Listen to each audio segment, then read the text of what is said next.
নমস্কার বন্ধুরা, জয়ীর সংসারের একটি নতুন ব্লগে তোমাদের স্বাগত। আশা করি তোমরা ভালো আছো, আমিও ভালো আছি। আজকের দিনটা এখান থেকেই শুরু করছি। সকালের প্রথম কাজ জানলাগুলো খুলে দেওয়া, কারণ সকালের রোদটা ঘরের জন্য খুবই উপকারী। সেই জন্য আমি এই কাজটাই সবার আগে করে নিচ্ছি। আর দেখো, জানলা খুলে যেটা দেখলাম তাতে আমার মনটা আজকে আরও ভালো হয়ে গেল। বকনবেলিয়া গাছটায় কি সুন্দর ফুল এসেছে, প্রত্যেকটা ডালে ডালে সুন্দর ফুল এসেছে। ওই ওষুধটা বলেছিলাম না, অ্যামাজন থেকে নিয়েছি যে ফুল হওয়ার ওষুধ, ওটা দেওয়াতেই বেশ উপকার হয়েছে। তবে বেল গাছটায় এখনও কিন্তু ফুল আসেনি। বাইরের গাছগুলোতেও দেওয়া হয়েছে, দেখা যাক কবে কোনটায় ফুল আসে। সবার আগে সাড়া দিয়েছে কিন্তু বকনবেলিয়া। কি সুন্দর দেখো, ডালে ডালে ফুল এসেছে। ছোট্ট ছোট্ট ফুলগুলো কি ভালো লাগছে না?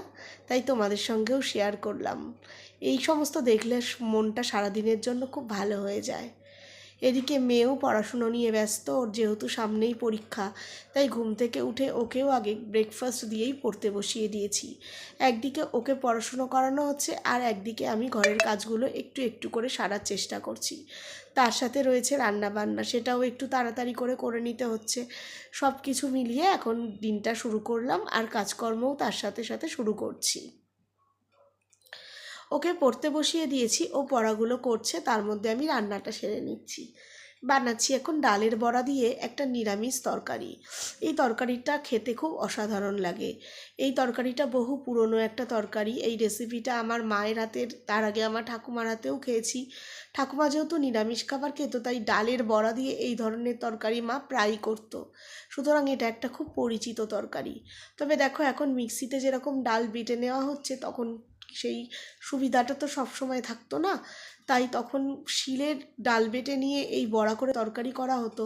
তাতে কষ্টটাও অনেকটাই বেশি হতো, সেই তুলনায় আমরা এখন অনেক সুবিধা ভোগ করছি।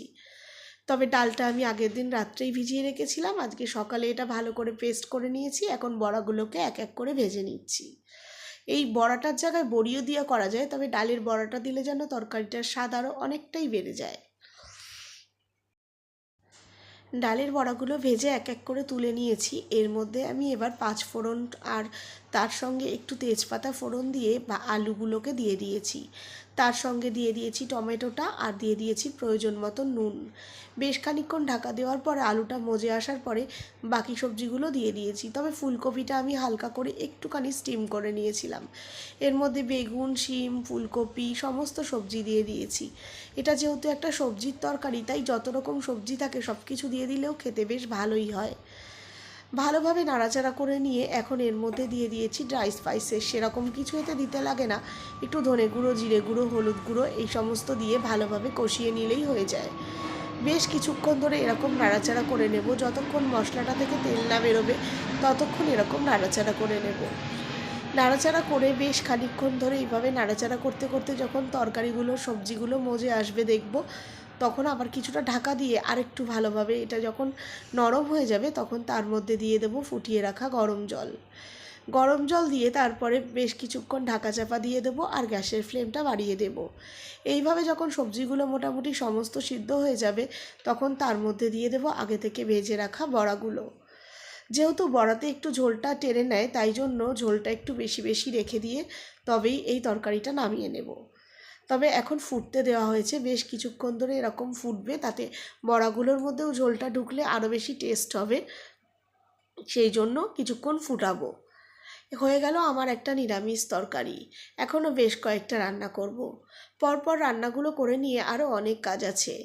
নিচের ঘর যেহেতু ফাঁকা আছে, নিচের ঘরেও পুজোর জন্য লোকজনকে বসানো হবে, তাই নিচের ঘরটা আমি আর মা মিলে একটু পরিষ্কার করে আসব।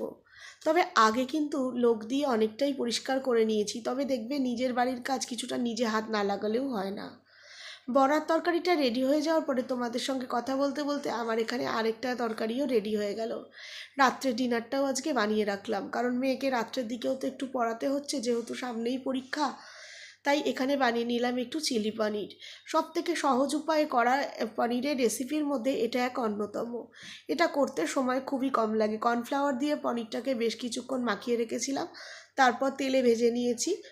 তারপরে পেঁয়াজ আর ক্যাপসিকাম দিয়ে ভালো করে নাড়াচাড়া করে নিয়ে তার মধ্যে সমস্ত tomato sauce, soya sauce, chilli sauce, vinegar সব কিছু দিয়ে নিয়েছি।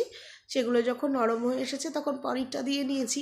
নামানোর আগে আরেকটু কর্নফ্লাওয়ার দিয়ে জল গুলে সেটা দিয়ে দিয়েছি। একটু মিষ্টি মিষ্টি খেতে হয়, তাই টমেটো সসটা একটু বেশি পরিমাণেই ইউজ করেছি। দুটো রান্না রেডি হয়ে গেল, বসিয়ে দিয়েছি পরের রান্নাটা। এখানে বানাবো একটু লাউ ঘন্ট। তবে লাউ ঘন্টর মধ্যে আমি একটু আলু অ্যাড করেছি। 5 ফোড়ন দিয়ে আলুটা টমেটোটা ভালো করে এর মধ্যে নাড়াচাড়া করে নিচ্ছি একটু নুন দিয়ে। তার সঙ্গে দিয়ে দিয়েছি তেজপাতা, শুকনো লঙ্কা। লাউটা আগেই প্রেশার কুক করে নিয়েছিলাম। এবার লাউটাও দিয়ে ভালোভাবে নাড়াচাড়া করে নেব। এতে কিচ্ছু দেবো না, শুধু নুন, মিষ্টি আর হলুদ দেবো। এটা এইভাবে খেলে বেশ ভালো লাগে। আর আগে থেকে বড়িটা ভেজে রেখেছিলাম, সেই বড়িটা এখন অ্যাড করে দিচ্ছি। গ্যাসের ফ্লেমটা বাড়িয়ে ভালো করে নাড়াচাড়া করে নেব। বেশ যখন কিছুটা মাখা মাখা হয়ে আসবে তখন এটা নামিয়ে নেব।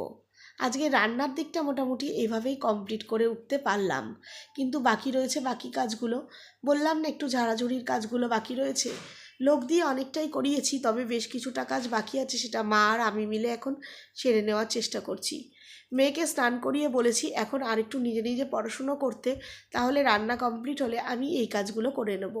আসলে দেখো, রান্না করা, মেয়েকে পড়ানো, ঘর ঝাড়া সব কিছু মিলিয়ে আমার দিনটা আজকে খুব ব্যস্ততম একটা দিন। সামনে পুজোটাও যেহেতু এসে গেছে, তাই সময়ও আর হাতে খুব একটা বেশি নেই। আবার ওদিকে মেয়ের পরীক্ষারও খুব বেশি দিন নেই, তাই দুটোই আমার কাছে সমান ইম্পর্টেন্ট। তাই দুটোকে সমানভাবে দেখার জন্য একটুখানি বেশিই ব্যস্ত হয়ে পড়ছি। ঘর ঝাড়ার কাজটা এখন করে ফেললাম। হালকা হালকা ঝুল ছিল, সেগুলো পরিষ্কার করে নিলাম। এদিকে মেয়ে আবার একটু পোস্তর বড়া খাবে বলে পোস্তটা আগে শুকনো অবস্থায় পেস্ট করে নিয়েছি। এর মধ্যে এখন একটু জল দিয়ে মেখে নিয়ে পোস্তর বড়াটাও বানিয়ে নেব। আজকের ভিডিওটা এই অবধিই থাকলো। ভালো লাগলে একটা লাইক করো, যারা সাবস্ক্রাইব করোনি চ্যানেলটা সাবস্ক্রাইব করো। তোমরা ভালো থেকো, সুস্থ থেকো, সাবধানে থেকো। আরেকটা নতুন ভিডিও নিয়ে আবার তোমাদের সঙ্গে দেখা হবে। খুব একটা ব্যস্ততম দিন তোমাদের সঙ্গে শেয়ার করলাম, আশা করি তোমাদের ভালো লাগবে। আসি তাহলে।